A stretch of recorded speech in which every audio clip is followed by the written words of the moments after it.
की लापरवाही से सुलग रही झिरकी ले रहा दूसरे झरिया का रूप। कार्बन मोनोऑक्साइड गैस के कारण सैकड़ों लोग सांस संबंधित बीमारियों की चपेट में। उच्च कोटि के कोयला उत्पादन के लिए ख्याति प्राप्त कथारा क्षेत्र अंतर्गत झिरकी की स्थिति निकट भविष्य में अगर झरिया जैसी हो जाए तो इनमें कोई आश्चर्य नहीं होनी चाहिए। जी हाँ, यह सिर्फ एक आशंका नहीं है। वीडियो फुटेज में आप देख रहे हैं कि किस तरह खनन एरिया के अलग अलग स्थानों में आग धधक रही है और उससे जहरीले धुएं और गैस निकल रहा है। लाइव 11 न्यूज की टीम के द्वारा ग्राउंड जीरो का जायजा लेने पर पता चला कि कथारा कोलियरी का खनन पॉइंट झिरकी गांव के एकदम निकट पहुंच गया है। वहीं डंपिंग भी गांव के बिल्कुल करीब है, जिससे निकलने वाले हानिकारक गैस की चपेट में गांव के अनेकों लोग आ गए हैं।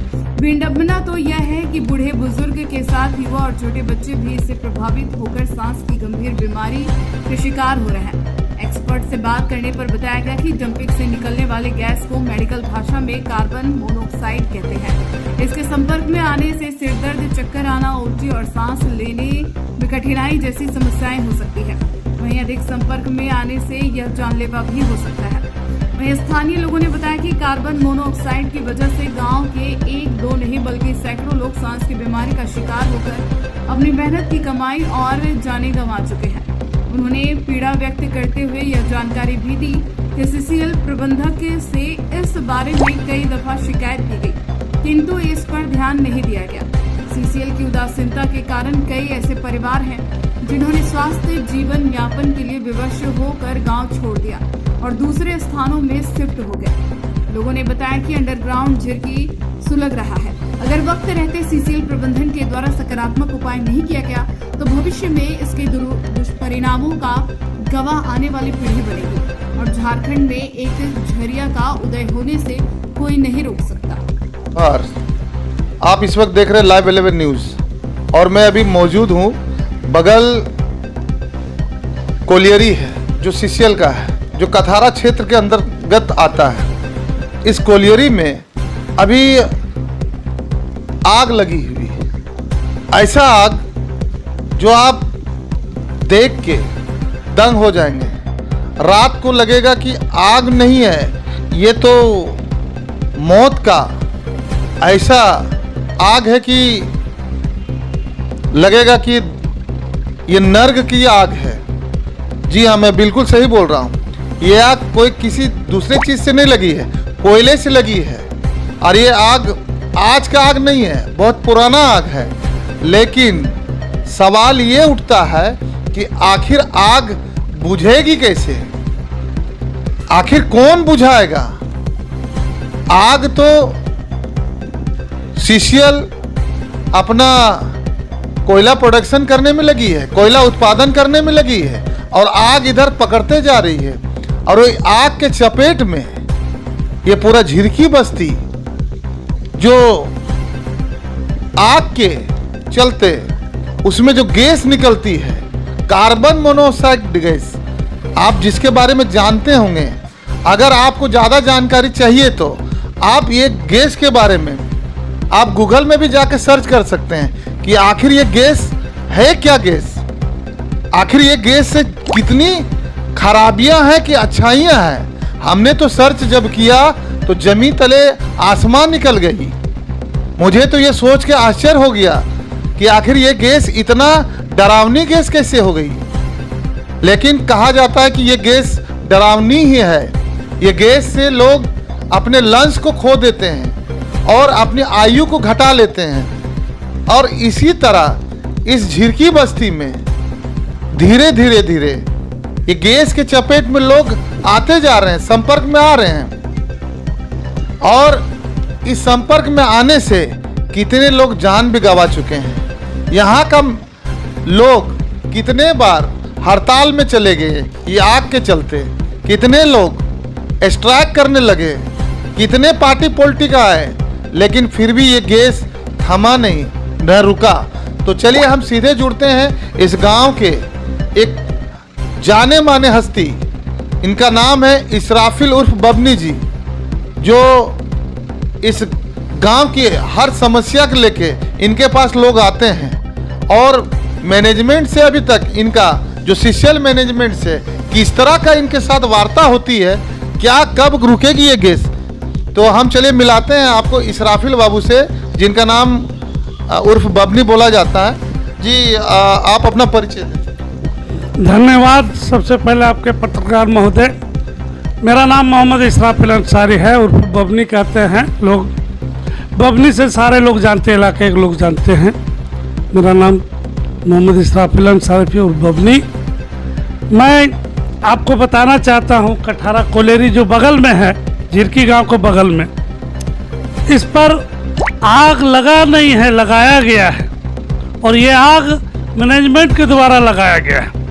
मैनेजमेंट क्वारी में जो आग लगल था उसको ला के उठा के डंपरों द्वारा ला के यहाँ डंप किया गया है। इससे धीरे धीरे ज़मीन में पकड़ना शुरू कर दिया है। और कितने दूरी तक ये आग लगल है कहना मुश्किल है। कुछ महीनों पहले आप लोग देखे होंगे, बहुत बड़ा सुरंग निकला था आग का। उस पर भी हम लोगों ने वार्ता किए आपके यहाँ के मैनेजमेंट से, लेकिन अभी यहाँ का मैनेजमेंट कुंभकर्ण के नींद सोए हुए हैं। कभी लोग जागने की कोशिश नहीं कर रहे हैं। जब वार्ता होती है तो बस आश्वासन मिलता है, चाहे जीएम हो, पीओ हो, जो भी मैनेजमेंट हो, सारे लोग आश्वासन देते हैं कि भाई हम लोग प्रयास कर रहे हैं। जब आग लगा था तो इन लोग ने बंद करने का इतना बड़ा प्रयास किया, लेकिन वो असफल रहा। अभी आप देखे होंगे कितना दहक रहा है, आग लग रहा है। अभी आप बोले कि नर्क के आग फैल है इस आग के सामने, ऐसा आग लगल हुआ भयंकर। इस आग से हमारा पूरे गांव के लोग को चपेट में ले रहा है। कई सैकड़ों लोग यहाँ मर चुके हैं बीमारी से, आग की बीमारी से, गैस के, जो आपने बताया मोनोऑक्साइड गैस जो निकलता है, उससे डायरेक्ट दिल में लगता है वो गैस, फेफड़ा को एकदम ख़त्म कर देता है। और उसके चलते लोग मर रहे हैं यहाँ पर। और उसके देखिए सैकड़ों लोग मर रहे हैं और अभी सैकड़ों लोग बीमार हैं। नौजवान लोग मर गए यहाँ के। सांस लेने में दुश्वार हो रहा है, सांस नहीं ले पा रहा है लोग। शुद्ध वातावरण सांस नहीं ले पा रहा है, हवा नहीं मिल रहा है यहाँ पर। हमने कई महीनों पहले मैनेजमेंट से बात किए कि आप ये कहा जा सकता है कि अभी जिस तरह से लॉकडाउन हुआ, जिस तरह से कोरोना वायरस के चलते लोग मर रहे थे, लंग्स खराब हो रहा था, यहाँ पे लगता है वायरस अभी भी है। समझिए कोरोना यहाँ है, आप उसको कोरोना ही बोल सकते हैं, क्योंकि लंग्स जब खराब कर रही है तो उसको कोरोना वायरस ही बोल सकते हैं। कोविड-19 का जो दौर था, जिस तरह से लॉकडाउन हो गया, जिस तरह से लोग अपने आप को बचाने में, लेकिन यहाँ के लोग जाए तो जाए कहाँ। तो क्या आप इसके लेके कहाँ गए हैं, किस मैनेजमेंट से पास गए हैं, क्या सीएमडी से मिले, कोल इंडिया चेयरमैन से मिले, कहाँ गए? देखिए हम लोग ने यहाँ से पूरे सारे मैनेजमेंट को दिए वार्ता में। मैनेजमेंट लोग तो कुछ ही लोग रहते हैं, जीएम एरिया लेवल करते हैं, सीएमडी के पास भी हमने दिए और उनको भी अवगत कराया इस समस्या से। सीएमडी साहब बोले थे कि ठीक है, मैं अपना अफसर को भेज रहा हूं और उसका निदान करने की कोशिश कर रहा हूं, लेकिन अभी तक आश्वासन नहीं मिला हम लोगों को, ना अभी तक निदान हो पाया है, ना कोई समस्या का आग बुझाने का किसी तरह का कोई मैनेजमेंट प्रयास नहीं किए हैं। जीएम बोले थे कि हमने बहुत ही जल्द यहाँ पर एक्सपर्ट को बुला रहे हैं, लेकिन अभी तक कोई एक्सपर्ट नहीं आया है, कोई कंपनी का एक्सपर्ट नहीं आया है यहाँ पर। प्रोडक्शन जारी है, सिर्फ हम लोग को आश्वासन मिलता है, प्रोडक्शन उधर अपना कर रहा है। गांव को लोग मरे या जिए उससे मतलब नहीं है मैनेजमेंट को। मैनेजमेंट लोग अपना प्रोडक्शन खाली दिखा रहा है, प्रोडक्शन कर रहा है, हमारा गांव को एकदम आग का चपेट में ले रहा है।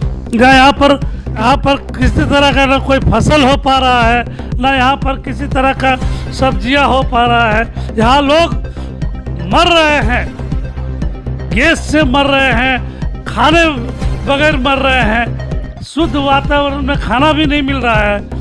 यहाँ हमने वार्ता की है कि आप लोग कम से कम जो है यहाँ मिट्टी गिरा के इसको आग को ख़त्म करने की कोशिश कीजिए और चौरस कीजिए, समतल कीजिए, मिट्टी जो डंपिंग किए हुए हैं उसको समतल करके इसमें पेड़ पौधा लगाइए, पेड़ पौधा लगाइए ताकि यहाँ के लोगों को कुछ ऑक्सीजन मिले। लेकिन अभी तक कोई मैनेजमेंट हिलने के काम नहीं किया। पेड़ पौधा से क्या ये जो आग लगा है वो बुझ जाएगी? कुछ तो राहत मिलेगा। पेड़ कुछ ही राहत चाहिए कि पूरा राहत चाहिए? राहत तो पूरा चाहिए हमको, लेकिन राहत पूरा चाहिए। ये लोग लगावे मैनेजमेंट आप लोग का यहाँ से भगाने के प्लानिंग है? मैनेजमेंट चाह रहा है कि इन लोग को ऐसा तंग करे, ऐसा जुल्म करे पब्लिक के ऊपर और यहाँ के गांव वालों के ऊपर कि अपने झरिया का हल करना चाह रहा है मैनेजमेंट यहाँ पर, ताकि अपने छोड़ के यहाँ से भागे। ये मैनेजमेंट का रवैया है। मैनेजमेंट हमेशा चाहता है, विरोध काम कर रहा है मैनेजमेंट यहाँ का। यहाँ का जो लोकल पदाधिकारी है, जो सरकार का है, जो एसडीएम के पास इसकी शिकायत की है, चाहे डीसी के पास? जी हाँ, मैंने एसडीएम साहब को भी दिए, एसपी साहब को दिए, थाने में दिए, डीएसपी साहब को दिए, यहाँ तक के डीसी साहब को भी दिए, मुख्यमंत्री साहब को दिए, ग्रामीण विकास मंत्री को भी दिए। सारे जगह हम लोगों ने चिट्ठी को दिए हैं, बाय पोस्ट किए हुए हैं। क्या हुआ जो आप इतना जहाँ तक गए, क्या कुछ निकल के आई बातें जिस सरकार के पास आप पहुँचाए, लेकिन अभी तक किसी तरह का कोई सुविधा नहीं मिल पाया है हम लोगों को। अब हम लोग को ऐसा लग रहा है कि आग धीरे धीरे बढ़ते जा रही है। आग से हम लोग को जितना नुकसान हो रहा है कि लास्ट हम लोग को यही है कि मजबूरन होकर यहाँ से पलायन करने पर मजबूर हो जाएंगे हम गांव वाले लोग। दहशत में हैं हम गांव वाले लोग, पूरे दहशत में हैं, बीमार पड़ रहे हैं, मर रहे हैं। क्या करें, जान तो नहीं गंवा सकते हैं ना रह के। लास्ट में गाँव छोड़ कर यहाँ से पलायन करने पर मजबूर हो जाएंगे। यहाँ हॉस्पिटल की सुविधा है आपके गाँव में? नहीं, आप आए होंगे, अभी रास्ता भी, रोड भी नहीं है। मैनेजमेंट ने आश्वासन दिया कि मैं रोड बना दूंगा, पानी दे दूंगा, बिजली दूंगा, तो बिजली तो थोड़ा बहुत लचर पचर है, लेकिन ना पानी का सही सुविधा है, ना रोड का सही सुविधा है, ना स्कूल है, ना एम्बुलेंस का किसी तरह का कोई सुविधा है। स्वास्थ्य के लेके कुछ भी सुविधा नहीं है? नहीं, स्वास्थ्य के लेके कुछ भी सुविधा नहीं। जैसा कि अभी आप इसराफिल जी से सुन रहे थे कि स्वास्थ्य की सुविधा नहीं है, तो मैं नेक्स्ट आपको अगला कड़ी जब मैं फिर ये सर्वे करूंगा, फिर मैं आने वाला दिन में दिखाऊंगा। आखिर ये कोलियरी का मैं पोल जरूर खोलूंगा कि आखिर इसके अंदर में क्या है, आखिर क्यों नहीं हो रहा। तो आप बने रहिए, अगला खबर आपको जरूर दिखाएंगे, सबूत के साथ दिखाएंगे, तो आप बने रहिए। लेकिन इससे पहले फिर इसराफिल बाबू कुछ बोलना चाह रहे तो थोड़ा।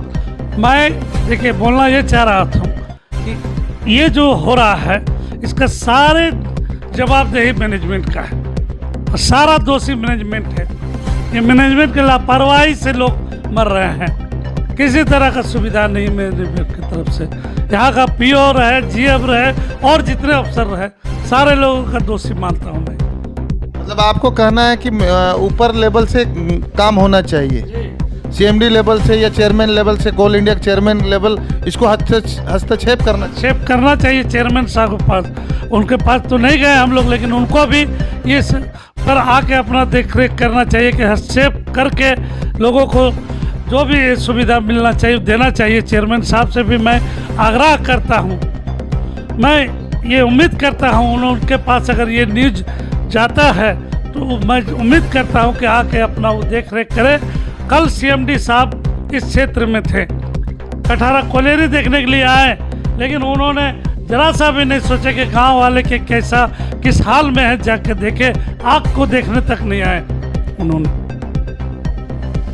जैसा कि अभी आप सुन रहे थे इसराफिल जी से, मैं नेक्स्ट जब फिर खबर चलाऊंगा तो मैं और अंदर की जानकारी आपको दिखाऊंगा कि आखिर अंदर चल क्या रहा है।